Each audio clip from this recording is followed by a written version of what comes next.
ভোটারদের আঙ্গুলে যে কালি দেওয়া হচ্ছে সেই কালি উঠে যাচ্ছে এবং সিগনেচার ছাড়া ব্যালট পেপার সাপ্লাই দেওয়া হয়েছে এবং সেখানে ভোট প্রয়োগ করেছেন। তো আমরা নির্বাচন কমিশনকে জানাচ্ছি অতি দ্রুত সময়ে তারা তদন্ত করে যাতে এই পদক্ষেপ গ্রহণ করে এবং এর সাথে যারা জড়িত আছেন তাদেরকে যেন আইনের আওতায় নিয়ে আসেন এবং সুস্পষ্ট একটা বার্তা যেন আমাদেরকে প্রদান করেন যাতে আমরা আশ্বস্ত হই যে সুষ্ঠু নিরপেক্ষ নির্বাচন হচ্ছে বলে আমরা মনে করি। আর যদি নির্বাচন কমিশন এটা সুরাহা দিতে ব্যর্থ হয় তাহলে আমরা ধরে নিব সুষ্ঠু নিরপেক্ষ নির্বাচন হচ্ছে না এবং এই নির্বাচন শিক্ষার্থীরা গ্রহণ করবে কিনা আমরা তা আদৌ জানি না। কালি ছাড়া কোনো অভিযোগ নাই। তবে আরেকটা অভিযোগ হচ্ছে এই যে 100 মিটারের ব্যবধানে ভোট কেন্দ্রতে 100 মিটারের ব্যবধানে যেখানে লিফলেট পোস্টার বিতরণ ভোট চাওয়া নিষিদ্ধ আচরণবিধি লঙ্ঘন আমরা দেখতে পাচ্ছি।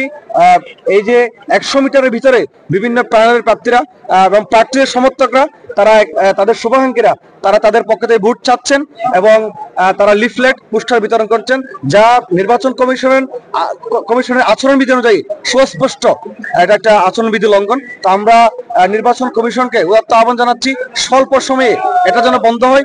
আর এটা যদি তারা বন্ধ করতে ব্যর্থ হয় তাহলে আমরা ধরে নিব সুষ্ঠু নির্বাচন হচ্ছে না এবং সুষ্ঠু নির্বাচনের অন্তরায় হিসেবে আমরা গণ্য করব। আমি এখন পর্যন্ত অভিযোগ করি আমি ভোট দিয়ে বের হয়েছি।